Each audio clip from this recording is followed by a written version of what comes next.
Kyle Harper, you've got the 9-year-old Bettors Fire really firing at the moment.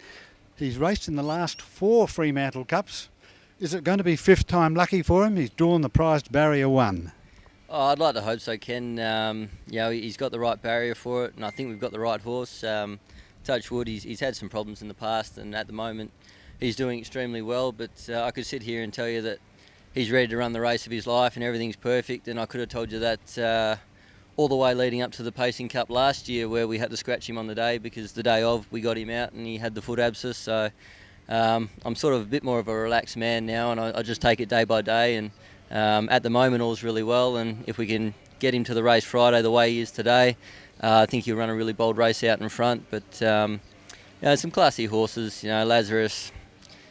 Are any of us good enough to take Lazarus when he's right? I don't think so, but we'll give it the good old college try, that's for sure.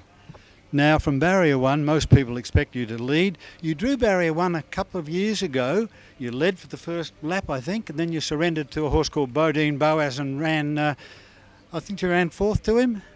Yeah, I think we might have snuck in 3rd that year, Ken. It was unfortunate. It was probably the first barrier we'd had in one of these big races, and the horse was just a long, long way from being right, unfortunately. And to his credit, he still boxed on to horses like My Hard Copy and Boaz and still hung on for the 3rd, but unfortunately was a long way from where he needed to be. We thought we'd give him a soft run that year in the Fremantle Cup in the hope that we could get him right for the following week Pacing Cup. I think we drew 9 or something, and it was pretty much a write-off. So unfortunately he wasn't quite right, but still managed to hang on for 3rd. I think he's had a 2nd and a 3rd and maybe a 4th in the Fremantle Cup. So it'd be nice to go that one better and pick up the win, but we're just happy to be there, Ken. As you say, he's a 9-year-old. He's had plenty of little issues. He's been a bit injury prone, so just to get him back in the form that he's back in, we're just thrilled to have him back.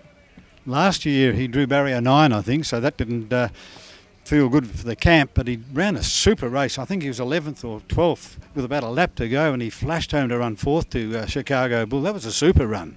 It was. I think he might have tracked Soho Tribeca into the race from memory, and we weren't too far off him, and as you say, Chicago Bull was the other one, and they were both flying at the time. I think the other one snuck up the rail and got us for 3rd, but it was a sensational run, and arguably one of the runs of the race, if not the run of the race. And he's just that quality sort of horse that he can lead, he can breeze, he can come off the speed with a sit. So he's fantastic in that sense that he's got plenty of strings to his bow. But probably, obviously, like most horses around Gloucester Park, leading's the one that suits him the most. So fingers crossed he runs the similar sort of race he did that year, but out in front, and he might give him a bit of a scare.